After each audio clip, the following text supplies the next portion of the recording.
welcome everybody to the fourth and final week of OUTRAGE, this series of messages in which we're exploring how to live and love like Jesus in the age of rage. And sort of the big idea behind this series, kind of what we've been going for, is this idea that as the culture around us becomes more and more sick and more broken, then the more and more important it becomes for us as Christ followers to live counter-cultural lives, to not be conformed to the culture around us, to be different from the culture around us. Or maybe we could say it this way: when the world is at its worst, it's time for the church to be at its best. And we see this idea pretty clearly spelled out in our theme verse through this series from Philippians chapter 2. Notice what it says. It says, "Do everything without grumbling or arguing." That's pretty countercultural, right? Why? "So that you may become blameless and pure, children of God without fault in a warped and crooked generation." And then notice the results. Then you will shine among them like stars in the sky, as you hold firmly to the word of life. So over this last month, we've been looking at specific ways that we can shine. Like we talked about shining through kindness, right? To be radically kind in a world that is radically unkind. And we saw that with the Good Samaritan, right? It wasn't just one guy helping another guy who was in trouble. It was a guy being willing to go the extra mile to help someone who hated him, someone who was a part of another religion, another culture, part of the big divide, and yet the Good Samaritan chose to be radically kind. That shines like stars. Last week we talked about living in a counter-cultural community. That the way we as Christians do life together, right? The way we forbear and forgive with each other shines in this culture that holds grudges long term. And so today what I want to do is wrap up this series by looking at what is probably maybe the simplest and yet most powerful way that we can positively impact the people around us, and that is to be counter-culturally present. Counterculture presence. And no, I'm not talking about the gifts we're going to give each other in a month. I'm not talking about presents. I'm talking about our presence with people. To really be with people when we're with them. To be fully engaged, fully interested in the person right in front of us instead of being disengaged and disinterested. Because when I look at the culture around us, I see a culture that is not just divided and angry, but I see a culture that is distracted. We're so busy trying to stay connected to everyone that we disconnect from the person that's right in front of us. Let me show you what I mean. This is the new normal in our culture, right? Right? We're more concerned about who likes our latest Instapic than we are the person we say we like. And it's not just teenage girls. We see this affecting our marriages, where we're together but not together. Go to any restaurant this week, and I guarantee you'll see something that looks like this. This is now the new norm. This is socially acceptable, isn't it? Right? We see this everywhere.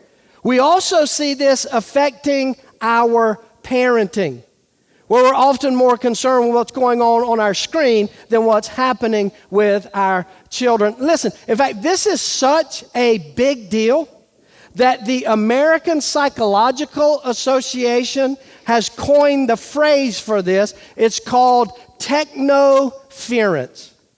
Technology interfering with our ability to connect relationally. And we're seeing technoference showing up as grounds for divorce or separation. We're actually seeing it being used in the courts to determine child custody cases. We see it all around us. The Urban Dictionary has a term for this. It's not technoference. On the street, we call this phubbing.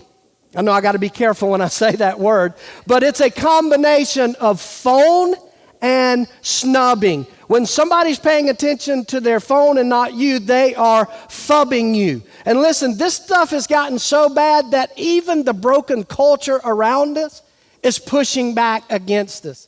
In fact, we're starting to see signs like this show up in restaurants, right? Say no to phubbing. 20 years ago, it was just say no to what?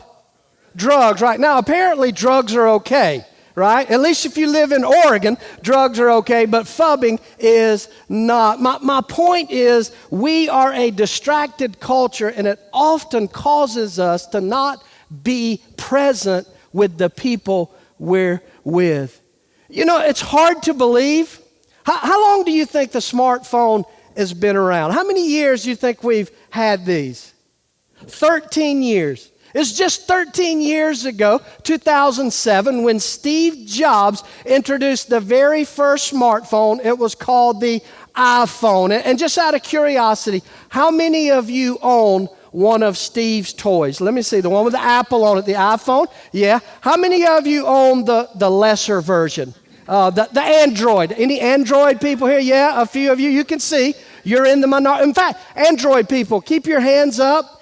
Yes, thank you, because Androids have been known to explode, and it's just good to kind of know where you guys are sitting. No, it is amazing, right? It's amazing how quickly. You know, it's like we fell asleep 13 years ago, and now we've woken up in a world where loneliness, isolation, depression, all of those things are reaching whole new levels. Now, before those of you who are still using flip phones, before you pull a muscle patting yourself on the back to say how great you are, just recognize this. There are a lot of things that can distract us, right? Not just smartphones. We can be distracted by television, by phone calls on your antiquated flip phone, by emails, by what's going on, just behind that person. We are all easily distracted. Now, hear my heart on this. This is not an anti-technology message. I love technology, obviously. I own an iPhone, an iPad. I have a laptop. I'm on social media. It is a fantastic tool. I love technology. In fact, the last 8.5 months have proven just how powerful this technology can be. It's allowed us to stay connected and stay on mission even during this quarantine. This is not a call for all Christians to become Amish. You know, we're not going to put, trash cans of water down front of our campuses and in the invitation, have you come throw your smartphone. No, this is not anti-technology. This is just about recognizing that this is a tool. And like any other tool, it can be used for great good. But when it's out of control, it can cause great damage. Because as I said, the more we try to stay connected with everybody out here, the more disconnected we become from the person who's right here. And so what I want to do today is just not only help us become more aware of our tendency to be distracted, but here's what I really want to do.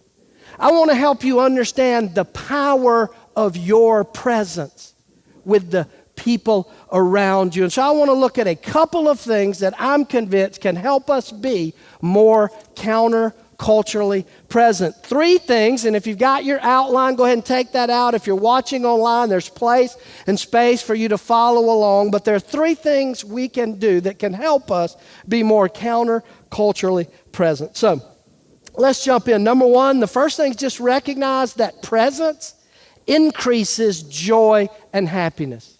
Presence increases joy and happiness.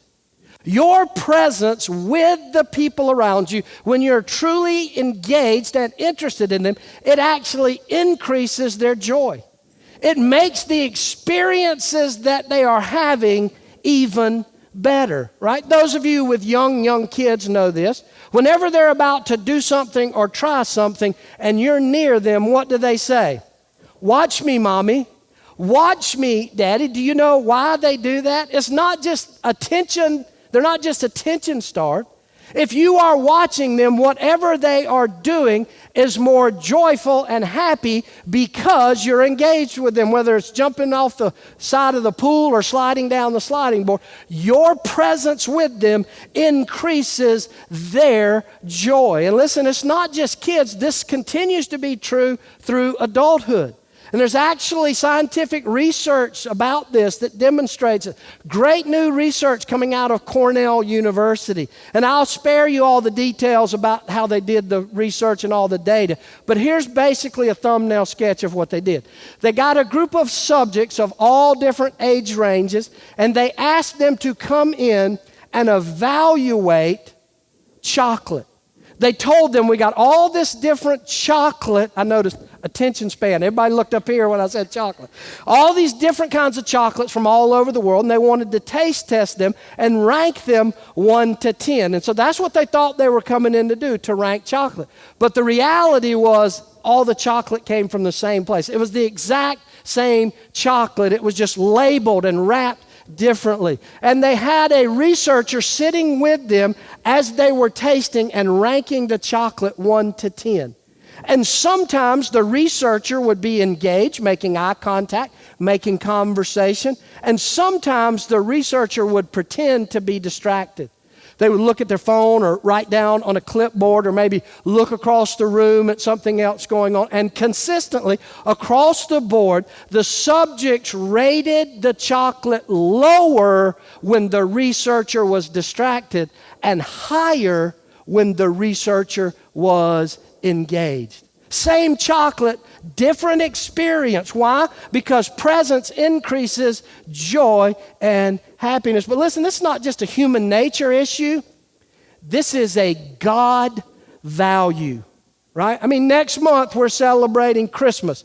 What is it we're celebrating at Christmas? What is the joy that we're celebrating? God with us. Emmanuel, God present with us. God wrapping himself in human form and entering our world. In fact, notice John 1:14. This is the Christmas story in a nutshell.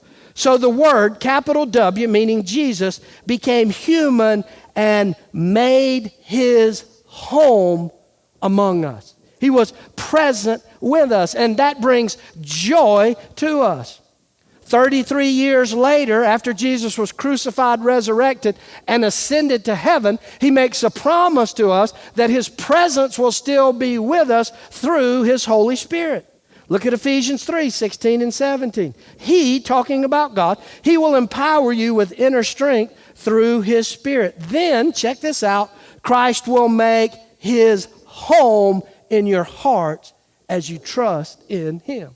You can't be any more present than to be within someone. My point is this: if God gives us joy through his presence with us, don't you think he intends for us to give joy and happiness to the people around us from our presence with them?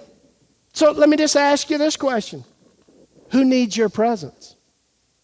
Who needs a little joy and happiness in their life?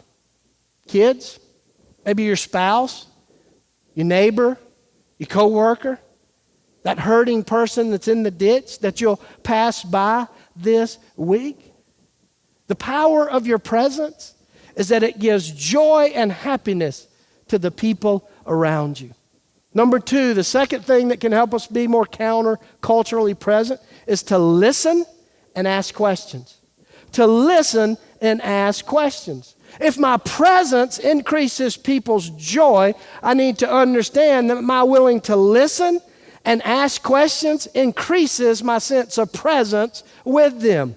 Now, this is one of the many, many things that my wife Terry has helped me with. In fact, that she is helping me with. And that is to understand the impact of both my verbal and nonverbal communication when I'm talking to people. Right? My eye contact, facial expressions, nonverbal movement of my body, all of those things communicate whether I'm really there or I'm checked out. And listen, I do okay with the nonverbal. Here's my tendency. I will often, when somebody's talking to me, I will assume before they even finish talking that I know what they're going to say or what question they're going to ask, and I know what the right answer is, and I will often interrupt them in the middle of their question to tell them what I think they need to do. I bulldoze over them. That does not communicate value. That is not being present with them. But when I listen intently and at least let them finish what they're saying, when I ask questions to clarify, to make sure I understand what it is they're trying to tell me, it increases my sense of presence with them. No greater example of this than Jesus, right? Jesus was a great listener and a great question asker. I mean, read through the Gospels. He's always fully engaged in listening, and he asks a lot of questions. In fact, Jesus answers most questions with a question. And this started with Jesus when he was just a young boy. One of my favorite Jesus stories is when he gets lost in the city of Jerusalem when he's 12 years old. I love that. You may remember it. Jesus and his whole family, they go to Jerusalem for the Passover feast, this annual pilgrimage that all Jewish males were required to attend. And they go every year. And this year, Jesus is 12. It's a little different. He's now considered fully vested in the community, the Jewish community. He now has access to the temple and all that because he's 12, you know. And so they go and they spend about 5 days there. And then when they leave, Jesus' parents don't realize that he is not with them until a full day of travel later. Right? The reason I love that story is it just makes me feel better about my parenting skills, you know. Right? I guess helicopter parenting was not invented in those days, but they realize he's missing. They panic. They travel a whole day back to Jerusalem. They look for him and notice what Jesus is doing when they find him. Luke 2:46. 3 days later, I love that. 3 days later, they finally discovered him in the temple, sitting among the religious teachers. And notice what he's doing. Listening to them and asking questions. Track with me. Why is Jesus listening to these religious teachers? Why is he asking them questions? Do they know stuff he doesn't know?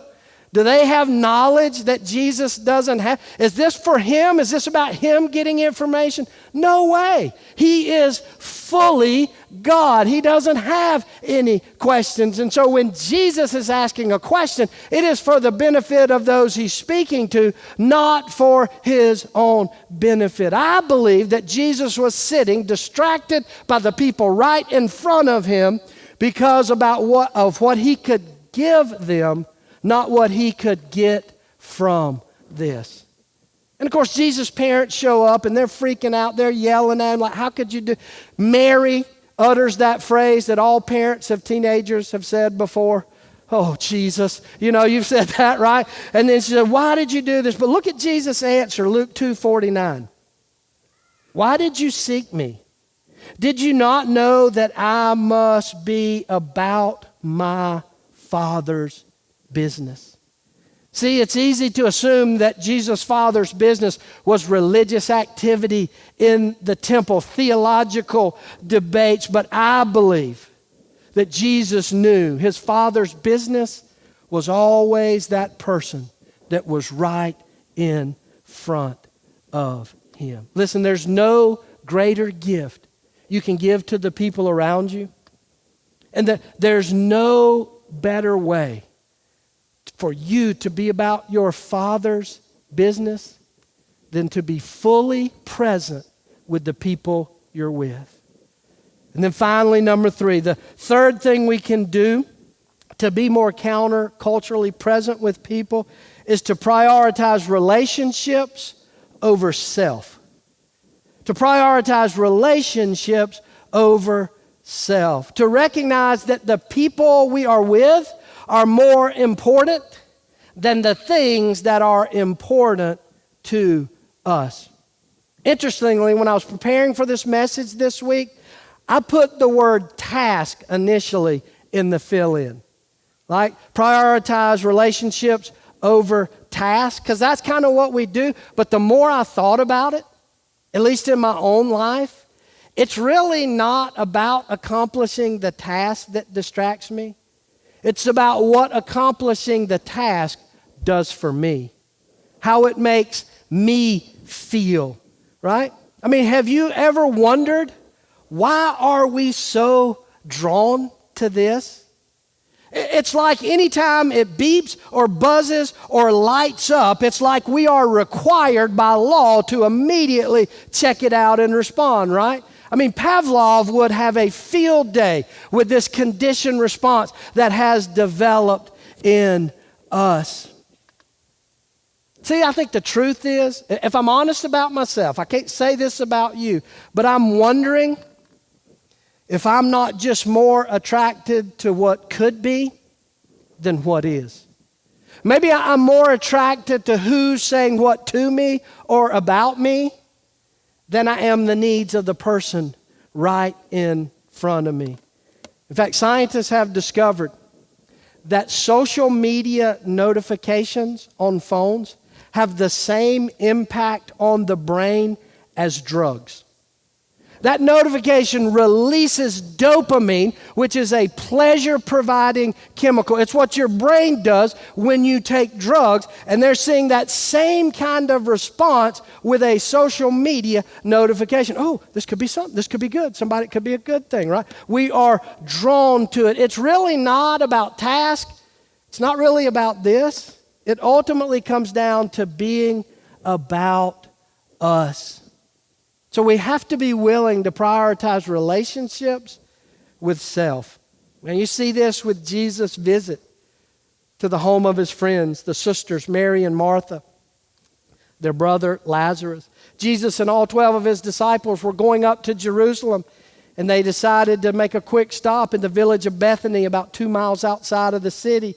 And so they all 13 of them go to the home of Mary and Martha. And Martha does what Martha always does. She immediately gets busy with the task of cooking the meal and providing for, these 13 hungry men who have come into her home. But her little sister Mary is sitting fully present and fully engaged with Jesus and his disciples. And eventually Martha gets frustrated and she pulls Jesus aside and she says, "Tell my no-count lazy Sister Mary to come into the kitchen and help me." And I love Jesus' reply. Luke 10, notice what he said.